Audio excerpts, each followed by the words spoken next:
Voici aujourd'hui l'exercice numéro 6 de la première série d'algèbre MIP.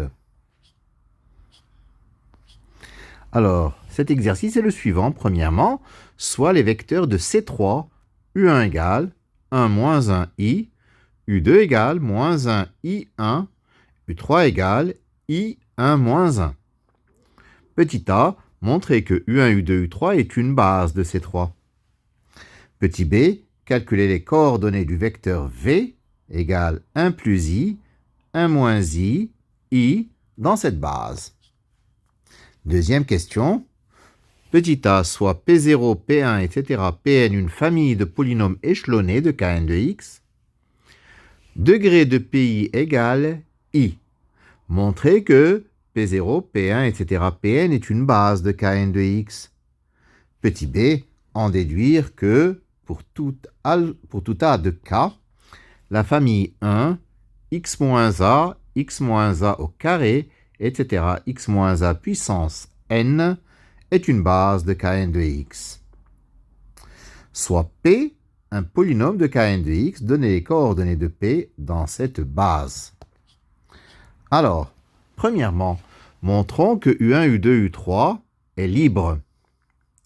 Alors, je prends alpha, bêta, gamma, trois nombres complexes qui vérifient alpha U1 plus bêta U2 plus gamma U3 égale à 0. Donc alpha, facteur de 1 moins 1 I, plus bêta, facteur de moins 1 I1,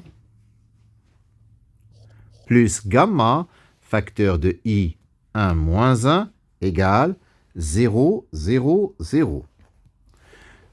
Donc j'obtiens le système alpha moins bêta plus I gamma égale à 0, moins alpha plus I bêta plus gamma égale à 0, et I alpha plus bêta moins gamma égale à 0. Je vais multiplier la troisième équation par I, et j'obtiens dans cette troisième équation moins alpha plus I bêta moins I gamma égale à 0. Alors là, je vais remplacer L2 par L2 plus L1. Ou plutôt, c'est ça, je calcule L2 plus L1. Je remplace L3 par L3 plus L1. J'obtiens donc alpha moins bêta plus I gamma égale à 0. I moins 1 bêta plus I plus 1 gamma égale à 0. Et I moins 1 bêta égale à 0. Bon, la troisième nous donne directement que bêta égale à 0. Quand je la remplace dans la seconde, j'obtiens que gamma égale à 0.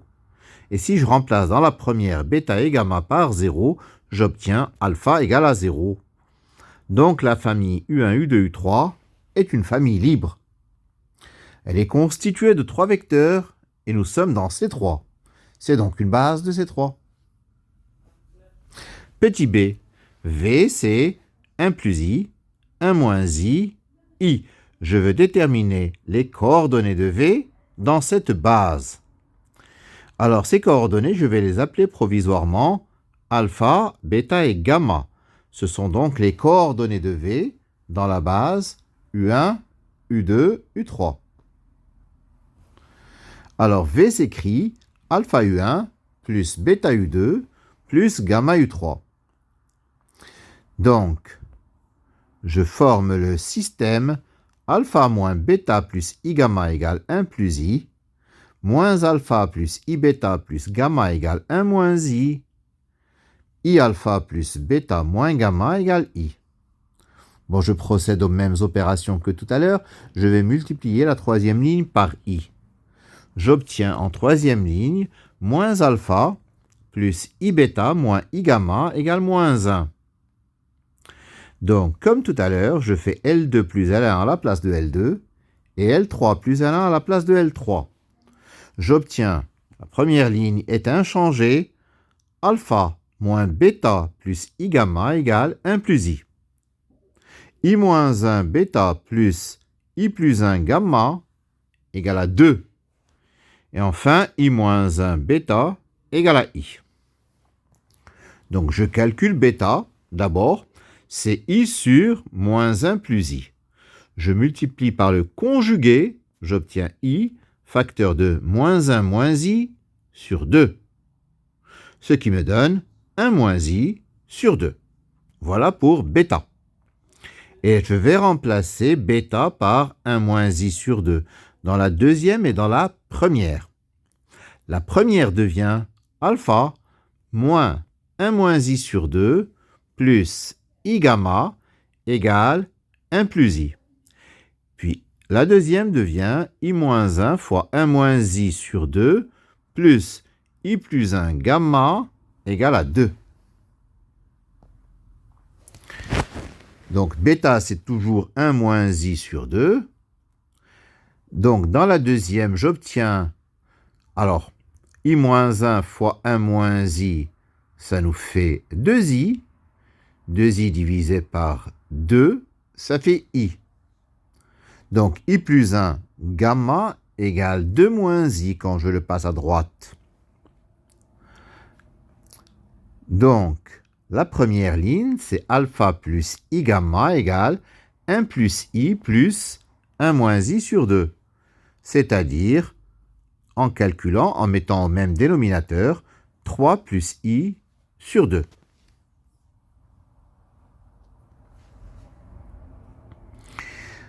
Donc, alpha, c'est 3 plus i sur 2, moins i, facteur de 1 moins 3i sur 2. Alors, d'où il vient le 1 moins 3i sur 2? La deuxième ligne, j'isole gamma. Gamma, c'est 2 moins i sur 1 plus i. Je multiplie par le conjugué, j'obtiens 2 moins i, facteur de 1 moins i sur 2, qui fait donc 1 moins 3i sur 2. Donc gamma, c'est 1 moins 3i sur 2 que je remplace dans la première ligne. J'obtiens donc alpha, c'est 3 plus i sur 2 moins i, facteur de 1 moins 3i sur 2. Et quand je calcule, ça me donne 0. Donc les coordonnées du vecteur v dans la base u1, u2, u3 sont 0, 1 moins i sur 2 et 1 moins 3i sur 2. Nous allons vérifier. 0 u1 plus 1 moins i sur 2 u2 plus 1 moins 3i sur 2 u3 égale. Donc je calcule 0 fois 1 moins 1i plus 1 moins i sur 2 multiplié par, donc c'était u2, c'est, oui, c'est ça. Donc ça me donne 1 moins i sur 2, 1 plus i sur 2 et 1 moins i sur 2. Plutôt, i moins 1 sur 2, 1 plus i sur 2 et 1 moins i sur 2. Et plus, alors 1 moins 3i sur 2 fois u3 me donne 3 plus i sur 2, 1 moins 3i sur 2, 3i moins 1 sur 2. Ce qui me donne, en additionnant, ça me donne i moins 1 plus 3 plus i sur 2 pour le premier terme, qui me donne donc 1 plus i, 1 plus i sur 2 plus 1 moins 3i sur 2 pour le second terme qui me donne 1 moins i, et enfin 1 moins i sur 2 plus 3i moins 1 sur 2 qui me donne i pour le troisième terme, c'est-à-dire j'obtiens bien le vecteur v. Voilà pour la question numéro 1.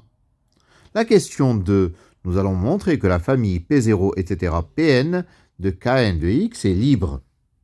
Bon, P0 est de degré 0, P1 de degré 1, P2 de degré 2, etc. Pn de degré n. Donc, soit alpha 0, etc. alpha n, donc n plus 1 réel. Plutôt, ce n'est pas des réels, c'est des éléments de K, mais c'est pareil. Tel que sigma de i égale à 0 jusqu'à n des alpha i pi égale à 0. Alors, alpha n pn plus sigma de i égale à 0 jusqu'à n moins 1 des alpha i pi égale à 0. Donc, alpha n pn égale moins sigma de i égale à 0 jusqu'à n moins 1 des alpha i pi, qui est l'équation numéro 1. Mais le degré de moins la somme de i égale à 0 jusqu'à n moins 1 des alpha i pi est plus petit, inférieur ou égal à n-1, parce que les degrés sont échelonnés, et le degré de chaque pays, c'est i. Mais le degré de Pn, c'est n. Donc, nous avons une contradiction. Si alpha n n'est pas nul, l'égalité 1 est impossible. Nous avons à gauche un polynôme de degré n, et à droite un polynôme de degré maximum n-1. Donc ceci est impossible. Ça veut dire que alpha n est forcément nul. Et si alpha n est nul, il nous reste donc que la somme de i égale à 0 jusqu'à n-1 des alpha i pi égale 0. Je recommence l'opération. Alpha n-1 pn-1 plus somme de i égale à 0 jusqu'à n-2 des alpha i pi égale à 0. Donc j'isole à nouveau alpha n-1 pn-1, c'est égal à moins la somme de i égale à 0 à n-2 des alpha i pi. C'est l'équation 2. Or, le degré de moins la somme de i égale 0 à n-2 de alpha i pi est inférieur ou égal à n-2. Et le degré de pn-1, c'est n-1. Et si alpha n-1 est non nul, l'égalité 2 est impossible. Donc, ça veut dire que alpha n-1 vaut aussi 0. Et on recommence le procédé jusqu'à obtenir que finalement, tous les coefficients alpha i sont nuls. Donc la famille P0, P1, P2, etc. Pn est une famille libre. C'est une famille libre de n plus 1 vecteurs de Kn de x qui est de dimension n plus 1. Donc c'est une base de Kn de x. Donc petit b, c'était un petit b, c'est pas la question 2, la question 2 c'était celle-là. Ça c'est un petit b. La famille 1, x-a au carré, etc., x-a puissance n, est une famille échelonnée de n plus 1 polynôme de Kn de x. Comme nous l'avons vu à la question précédente, c'est donc une base de Kn de x.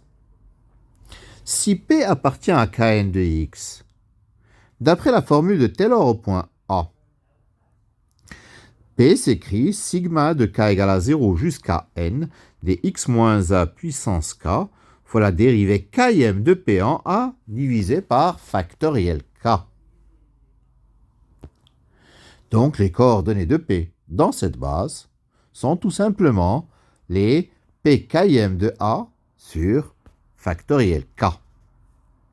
Voilà, c'est terminé pour cet exercice numéro 6 de la première série d'algèbre MIP. Je vous remercie de votre attention.